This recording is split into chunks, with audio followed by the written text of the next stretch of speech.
Well, hello, everyone. And by everyone, I mean probably mostly me. But that is okay. We're getting started. This is the first live book and pour. So excited about it. Been wanting to do something like this for a long, long time. Maybe I'll talk a little bit more about that. But if you are here, please let me know in the chat. Love to hear from you.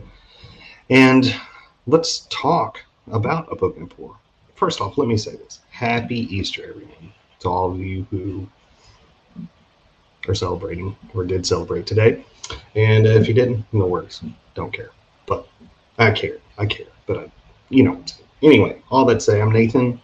A little housekeeping, tell you a little bit about what we're doing here. Once a month, I'm going to pick a book. This month, I picked Field Notes for the Wilderness, Practices for an Evolving Faith by Sarah Bessey. And my hope is every month I pick a book and I read it. And maybe in time there's community forums and we pick a book and we read it. And we come here and enjoy a nice pour of our favorite beverage while we talk about this book that we read, spent a month with. It stayed with us. It maybe didn't because we read it really fast and it wasn't very good. I don't know, whatever it will be. But I will say, my hope is that it will combine two of my favorite things and maybe some of your favorite things, which is having a pour of bourbon for me and reading theology. For years, a long, long time ago, I had a blog. And basically it was there to have some accountability with my reading habits. I tracked what I was reading, I discussed it on the blog, and that was kind of the deal for it.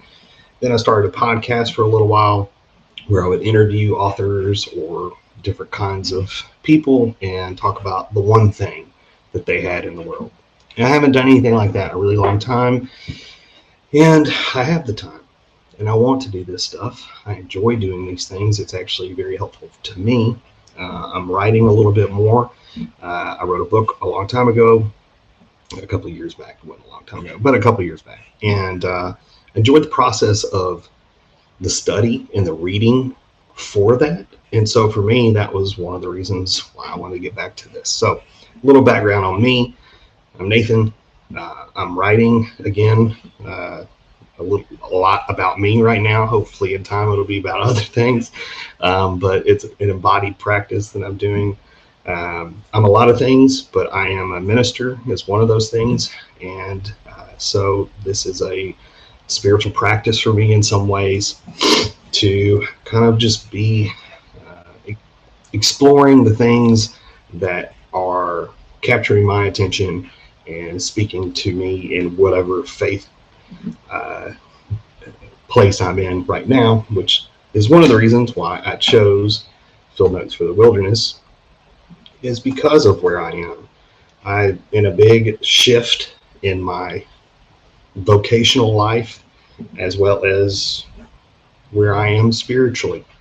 And so felt like it would be good to kind of kick this space off with kind of a look at spirituality through a less formal lens. I consider myself someone who cares about, engages theology, and I like to look at all types of theology, but for the most part, right now, I am finding myself resonating with things in theopoetics and in radical theology and in process theology, and a lot less really concerned with any kind systematic.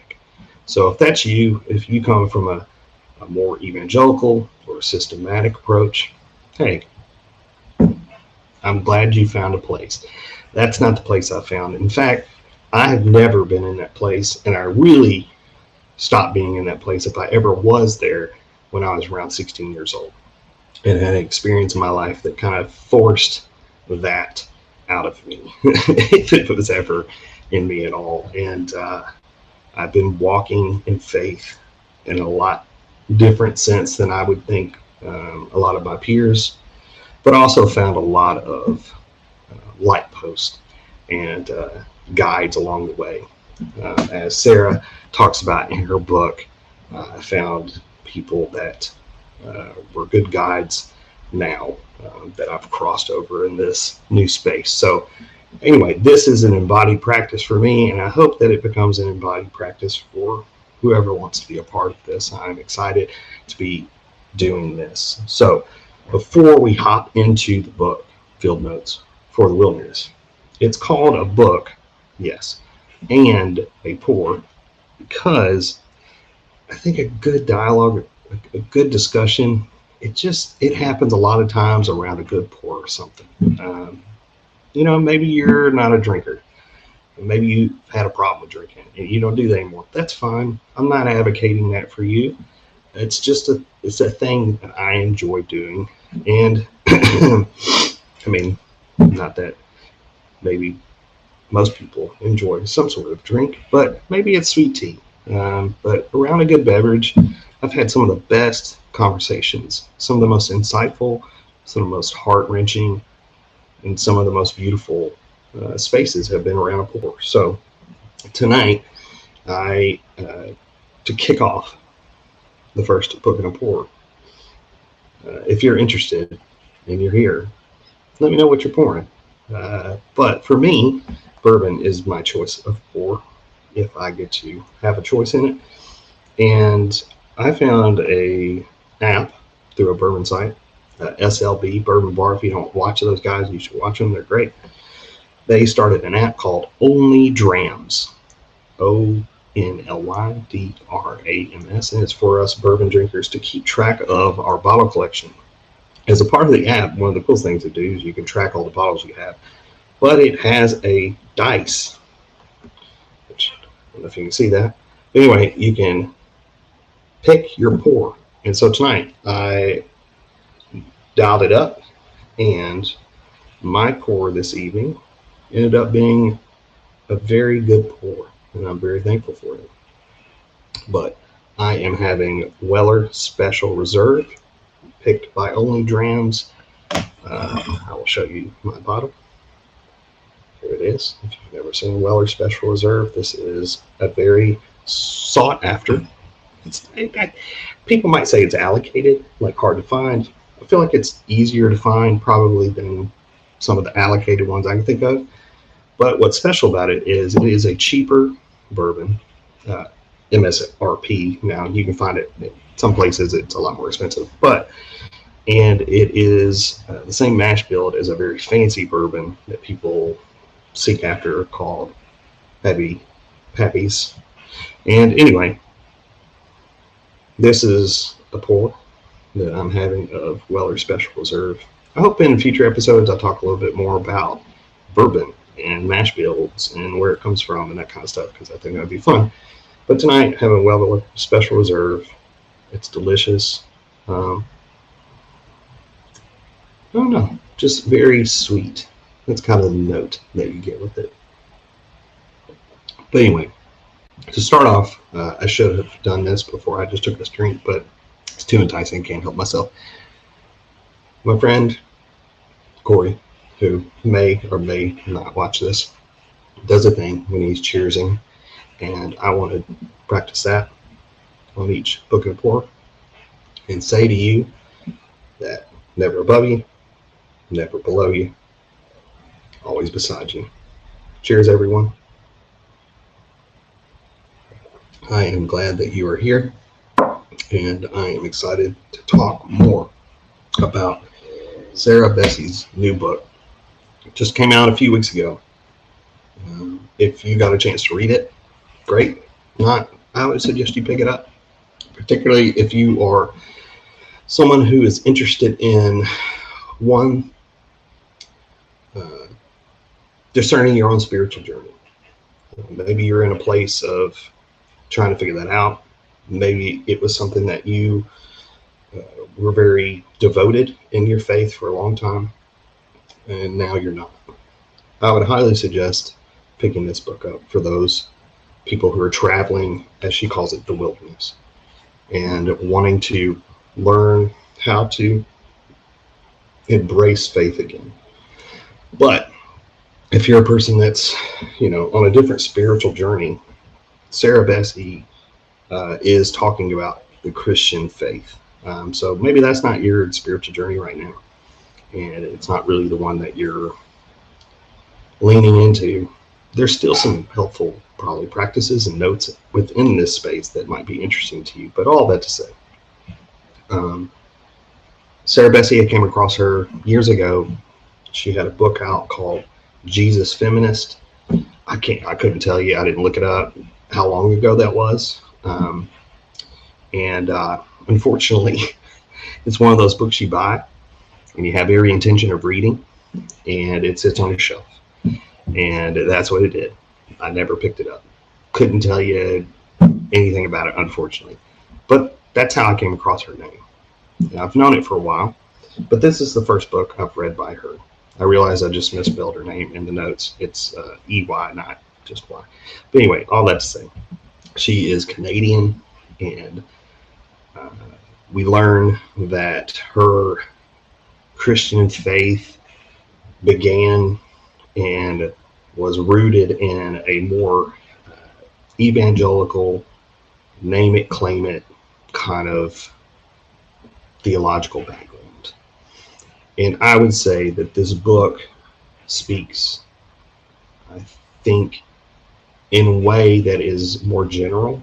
And so if you're not a person that is from that background, you could still pick up a lot of really helpful tips and really insightful things about faith and how that evolves. And we'll get into that a little bit more here in a second. But if you have that background, it might speak to you a little more.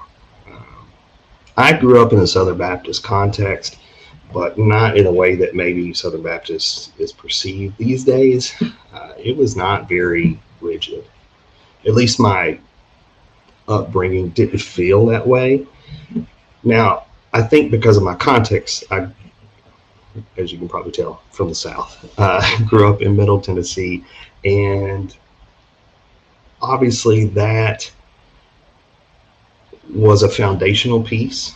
I talk about it in the book that I wrote a few years ago, that I feel like much of the faith that is portrayed to people and passed down to people is very cultural context. And so if you're someone who grew up in the South like me, though you might have grew up in a Presbyterian church or a Methodist church or a Lutheran church or an Episcopalian church, I feel like at times a lot of it still has the overarching theological bent of the dominant culture's Christianity in the South, which would be a more evangelical Baptist Church of Christ. Now, that's my opinion. I think it's pretty good, but maybe that's not how you experienced it at all. But that's definitely kind of how I've experienced it.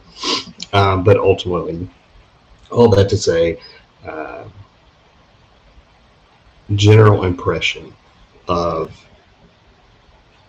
Field Notes for the Wilderness is it is a very helpful guide for people who are in the midst of their wilderness in their spiritual journey, looking for signs and guideposts of maybe not holding on to the faith that they once had, but moving towards, driving towards, moving forward in a faith journey in some way that looks or at least resembles some of the things that they were used to or wanted to be a part of. With that said, I'm going to pull up some notes. Again, if you're here live, talk to me in the chat. Let me know what you're having, and also let me know what's going on. I apologize. I need a little water. So, all of that to say, looking at the book by chapter, I want to kind of go through it and think about it in some way. in chapter 1, it is kind of introduction to this idea of evolving faith, one that Sarah promotes. There's a group out there called Evolving Faith. Some of you might be aware of that. I'm loosely connected to it. Never attended an event or anything like that. But Sarah was one of the founders of Evolving Faith, along with Rachel Held Evans and some other people. And all that to say, this is kind of her way of talking about, which is a buzzword these days, deconstruction.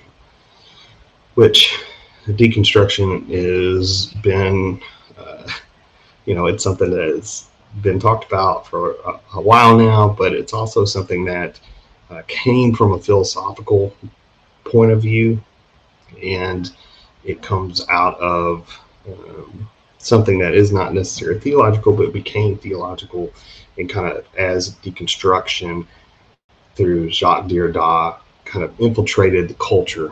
It started to be thought through in that way and talked about in that way. So all that to say, ultimately, she prefers to use the term evolving faith. I kind of like that term better, because I do think that that is a catch-all, because all of us in some way, our faith evolves. I think for the most part, even if you travel deeper into your fundamentalism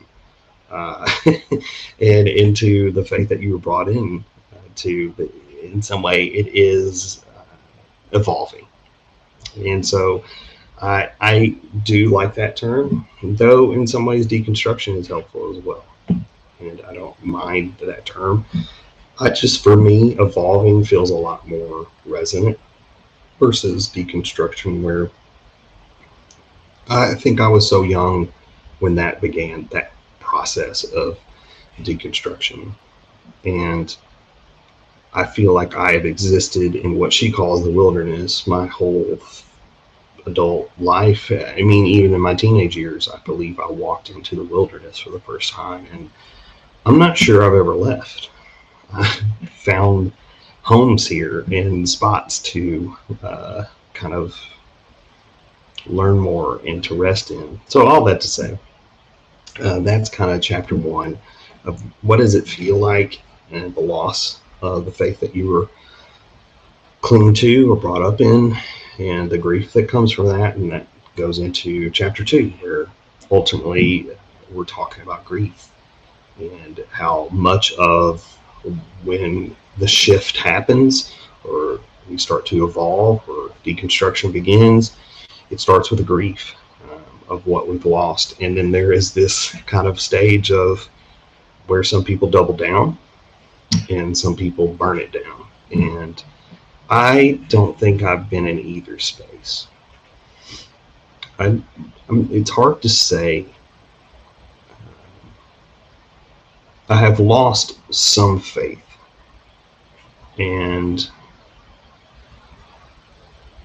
but that loss, I feel like, is me stretching or me trying to learn more, be more in depth. But ultimately, I never felt like I wanted to leave altogether, and I've never felt like I needed to get back to my roots in some way, because I don't feel like my roots ever left in some ways. She talks about a view that comes from Brian McLaren's book. I'd have to look at where it comes from. It's one of his newer books, I should say, and talks about the 4 stages of faith formation, harmony being one of those. I really like that term. I love harmony. I love the idea of harmony. I just don't know if harmony is, it's very musical. So I do enjoy that. But ultimately, I'm not sure that it functions in the way that maybe it talks about in the book. But that's neither here nor there. I haven't read Brian's book. At least that one I haven't read, so I don't know. In chapter 3, there is something that she brings up that I thought was really, really cool and really helpful, and I wanted to find that. It's on page 47 if you have the book or if you've read the book. And it speaks about silt, and I really enjoyed that section of thinking about your faith and how it's evolving. And sometimes a part of that is just to let the silt settle. And I think, yeah, it's on page 47. Yeah. And yeah, it's talking about this aftermath of a landslide and how you have to let the silt settle. And she's talking, I think, at this time with her husband, and or no, this is with her mom. Yeah, she's having this relationship with her mom is evolving as well in this story. And it says that they responded, "We're letting the silt settle." And she goes on to say in this, I really enjoyed this part. It says on page 47, start of that new section, maybe now isn't the time for you to upend everything. Maybe now is the time to let the silt settle until things are more clear, whether it's in your relationships or your beliefs, your vocation, your location, your eternal self, external circumstances. Maybe give it a minute. Maybe now is the time for patience and kindness, even toward yourself, your questions, your regrets. Clarity will come when it's time. There is no worry that you'll miss it in the kingdom of God. Really appreciated that, because I know what that can feel like. I can feel like how you're ready to toss out the system, how you're ready to leave it all, how you think it's all been a joke or a mirage. When doubt settles in, it's very difficult to let questions remain, and the pursuit and being curious be a part of your doubt, when it just feels easier to let it go completely. And so letting things settle and being patient, I find myself to be in that space a little bit more these days. And I don't know about you, but that's kind of where, excuse me, kind of where I find myself these days.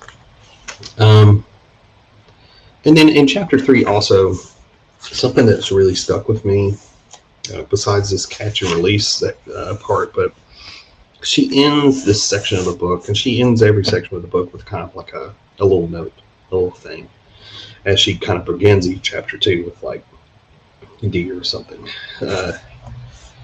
She goes on to end this section with, you can love who you are becoming.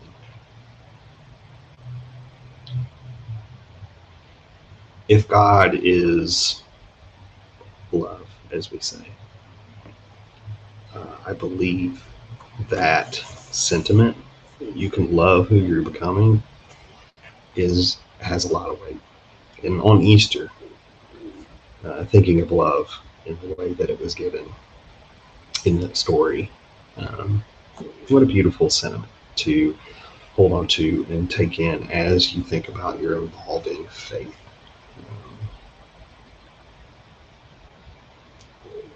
I think there's so much anxiety in change. And further into the book, she talks about something that I find very taxing, and wondering to myself, is that a healthy practice for me currently? But all that to say, I think you can love who you're becoming is a beautiful, beautiful statement, and one that I hope I will hold on to for a long time. Chapter 3, actually, I think I messed up. I think it was with her husband. Anyway, all that to say, chapter 4 is when she's having a conversation with her mother. And she talks about this statement that her mom says about, people will talk, my soul will be fine. Yeah, I think that's true. I think everybody has a vision of who you are, particularly when you're a person like me that has been in ministry for a really long time. They have this vision of who you are as a human being, and when you're shifting and when things change and you open your mouth about it, I think it can be very difficult for people to change their perception of who you could be or who you are. And so all that to say, I really, really appreciated that idea within that chapter. In chapter 5, there's something that maybe it's something that you came across in your reading, but she talks about this idea of, you know, hope on purpose, and this idea of we had hoped. And I think all of us know the shift that takes place when something we've hoped would happen doesn't. I don't think there's anyone who's ever lost a loved one in their life that has never hoped for healing, and that healing did not come in the way that maybe we hoped. And there is a loss there, a deep grief that happens not just with the loss of the person, but in the loss of your expectation of how faith works. And so many times I see people get in a spiral when they have this expectation of what hope should do.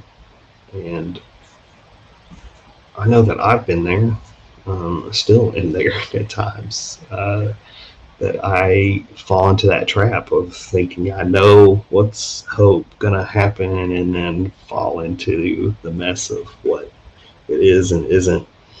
So anyway, maybe that's not you, but I really found all of that helpful. I think everyone probably in some sort of way can resonate with one of the statements that is said in the first, or in those pages in that chapter, particularly 68 and 69 of the book.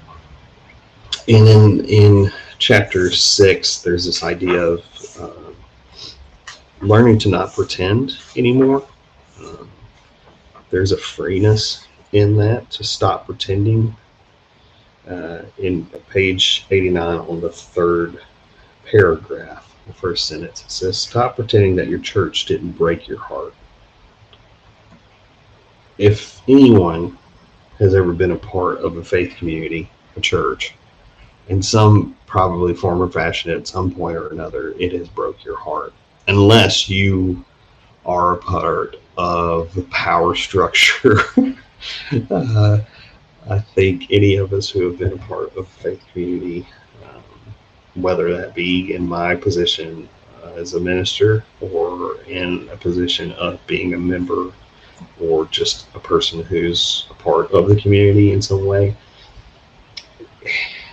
our expectations of what we had hoped, there's a lot of weight on those things, particularly if those things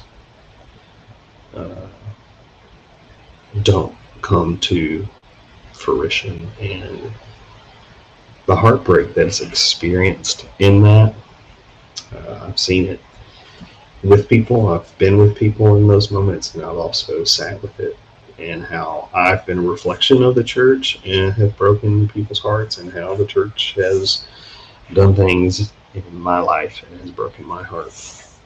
And learning to be honest about that. And I find a lot of times in church communities, the prayers of the people, or I shouldn't even say that, I should say the call to confession and the prayer of confession in a liturgical sense, you know, the generalities that are said about, you know, what we are confessing, I think remove us from the ways that the church has specifically broken our heart. And I'm not even talking about the major things. You know, I'm talking about when our church decides to call a pastor, or our church decides to move on from a staff member, or a decision is made about the space that we cherish. There is just not just major things, but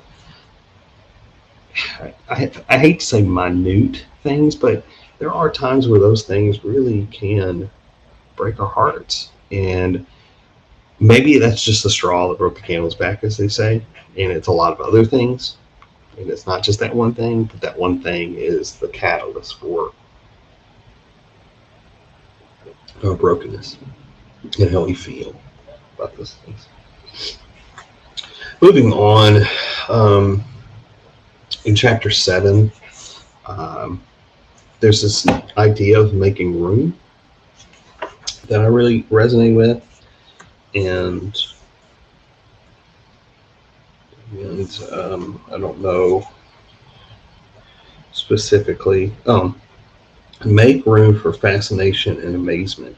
They heal something in our minds and hearts. They even reopen the old doors we sealed shut with religious certainty and boundary markers. It turns out there is a whole world waiting outside. There's a lot of room making that is difficult when you've had your faith room, for lack of a better term, all set up, and then a leg from the chair breaks, or the table gets a stain on it, or something just comes in and wrecks it. So making that room again is a difficult process. It's very difficult.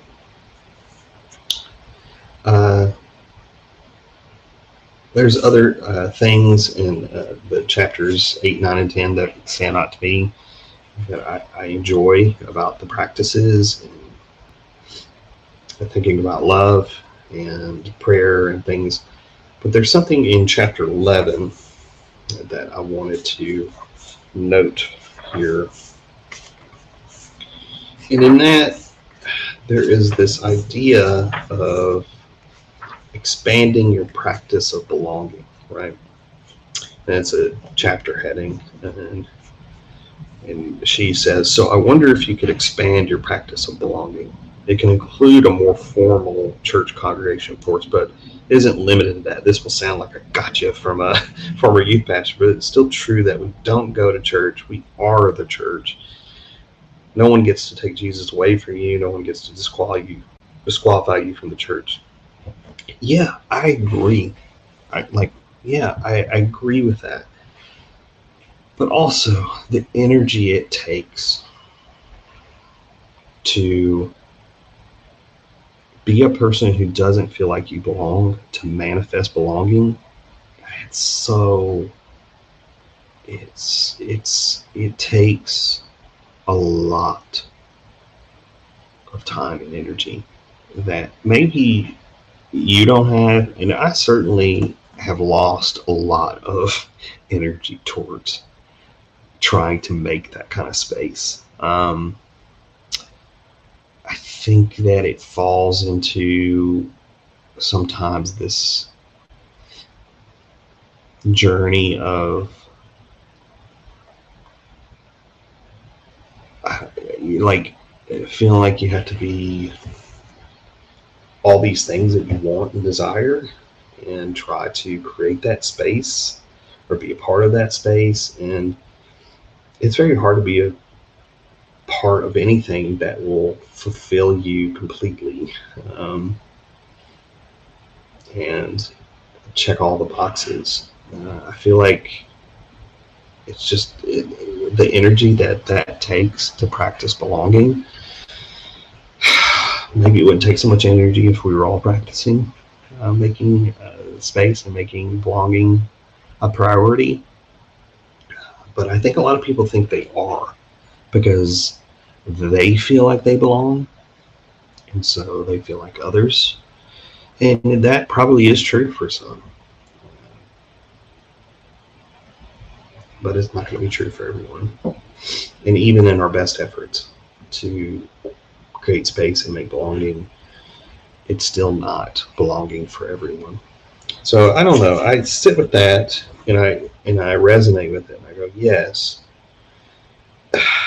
but some of us, maybe we just don't have the energy right now to create those spaces and be a part of those places, and we just want them to exist and find them, and not just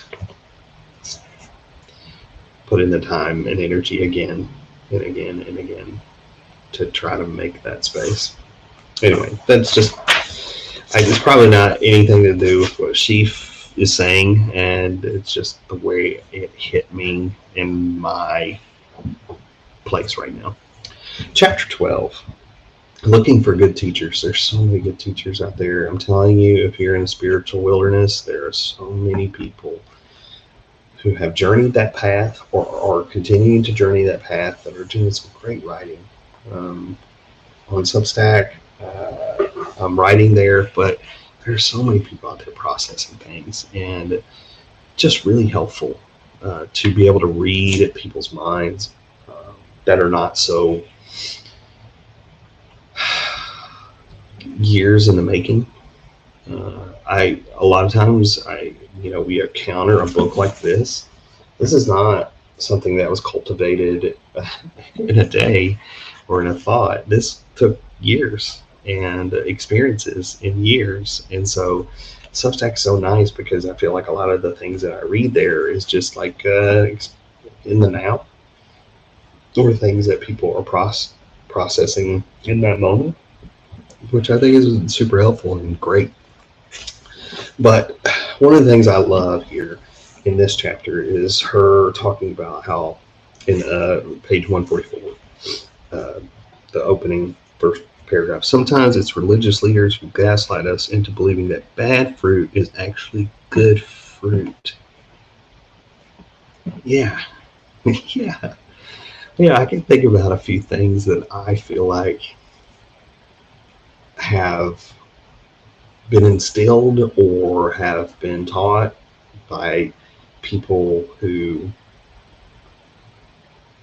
I don't think are nefarious, and I don't think there's anything wrong with what they're saying, but ultimately I have found in my experiences to be just bad fruit. To marginalize people for who they love, and to try to throw an ancient text at me about why, when I know theologically that ancient text did not deal with the same kinds of love at times, and though it is very universal, and I believe Scripture in the Christian faith is still living word and still has things to say to us, I just don't think it has much to say sometimes about certain things that we're dealing with. And the overarching things that it did say, the main things that it speaks to, I feel like don't speak to the same things that people are trying to get me to believe in, or convince me that somehow if I don't believe all the right things, somehow I might end up in a bad place. I have a hard time with that. To me, that is bad faith, and bad fruit. It's bitter and it's kind of old, and I don't think it has much to do with right now as much as we'd like to make it. Again, I'll probably get into more of this with my writing than on here, because ultimately Sarah does a good job, I think, of kind of explaining her ideas behind that, and how that has been trouble for a lot of people in their faith journey, is continuing to force themselves to believe in a bad fruit when there's good fruit still there, and then eventually the bad fruit spoils all the good fruit because we weren't able to let that go, because we've been told all of it has to be or none of it. And gosh, what a terrible way of trying to live. You got to believe it all or you believe nothing. That duality, that dichotomy that's set up in some theological circles is just so maddening and ridiculous and not true, and people should stop.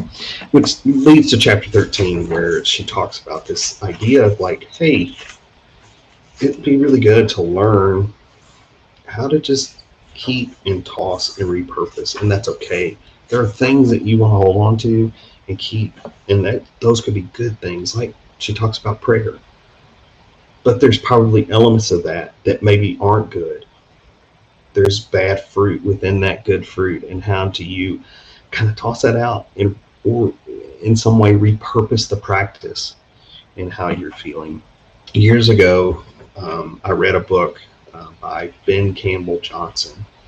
And I would like to revisit it now, but the the goal or the idea behind it was that prayer wasn't something that came from us.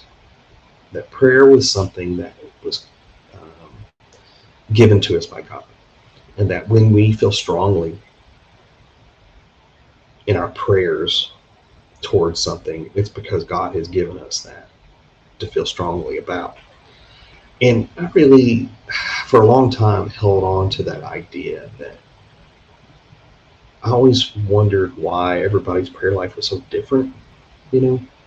And he explained, like, silences in our prayer life when we're not feeling drawn to prayer is not because we're bad faith or we lack faith. It's because we haven't been given what we're supposed to pray for.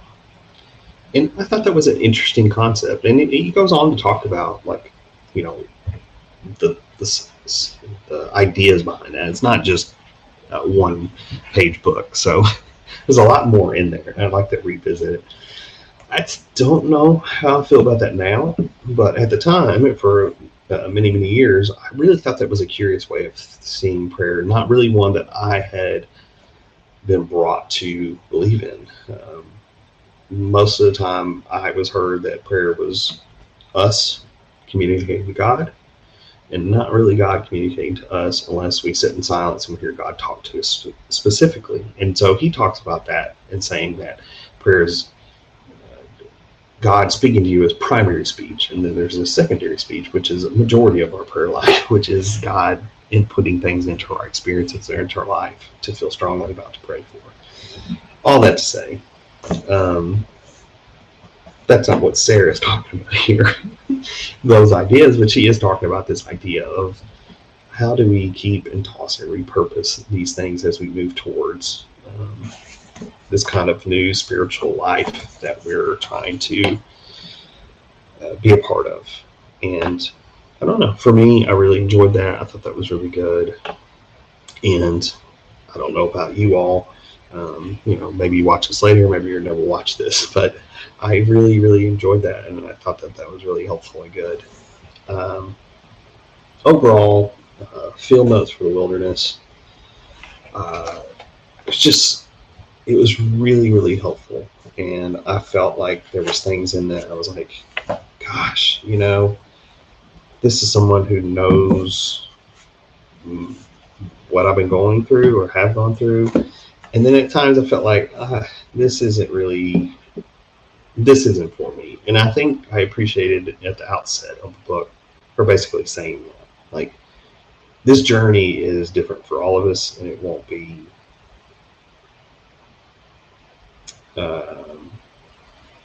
the same.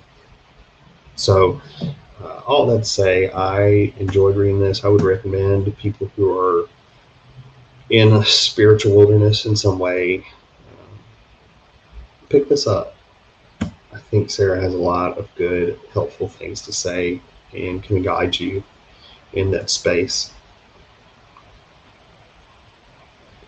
And I'm really glad that I got a chance to read her book, and it makes me want to go back and read her other books that she references here. And if you are a part of the Evolving Faith community, I think they're doing a book club starting now on this book, so it might be a good time to jump in and read more about that. But yeah, book and pour, y'all. I don't think anybody's here live, so there's no reason to have a dialogue or a conversation except for with myself. And so I'm going to finish my pour and talk a little bit more about bourbon. Again, I don't know about you all, what your favorite spirit is. I think for me, I've always liked bourbon, but within the past, 4 or 5 years, I've really kind of grown towards it more. I really cared about it more, noticed the differences in bottles and proof points and mash builds and flavors and what I enjoy and what I don't enjoy, but some of that has shifted. And I love the community that I find around bourbon. I love talking about it with people. I love hearing more about what they like. I like having a pour with other people and talking about what we're having. And yeah, I think there is similarities in all types of those kinds of communities that are formed that are about belonging. But yet, I don't feel I belong in those communities. And I think a lot of that has nothing to do with the community. I think the same goes in group settings and with people in general. I begin every endeavor as shy as I have ever been. And I think that's just a part of my personality. And in time, I become more myself and able to be more myself. And so I hope that in time, I find more of myself in communities that are centered around things that are beautiful and people who are curious and people of goodwill and harmony and who love and I hope you find yourself in those communities as well. And maybe this in time will become some sort of community, or maybe it will just be me. And that's okay, because again, I'm enjoying the process of diving more in depth into a particular book and thinking about things that are resonating with me and things that I don't know about and wanting to just have a space to talk. Again, maybe it's to myself. That's okay. I enjoyed being here. First book and a pour. I'm going to keep doing this. I'll probably let people know what book I'm going to be reading next month, this week, and still haven't decided that yet. But I will, and I'll let the interwebs know, and maybe you'll join me. If you watch this live at any point, thank you. And if you watch this later, and I hope you enjoy it. I started a Discord. I would put the details in the chat, but I don't have those. So you can find me on Substack, Nathan Thomas Wheeler, and look at me writing about myself and those fun things. But I enjoyed this space, this time. I'm going to pour. Happy Easter to all of you. I hope you find grace in your journey.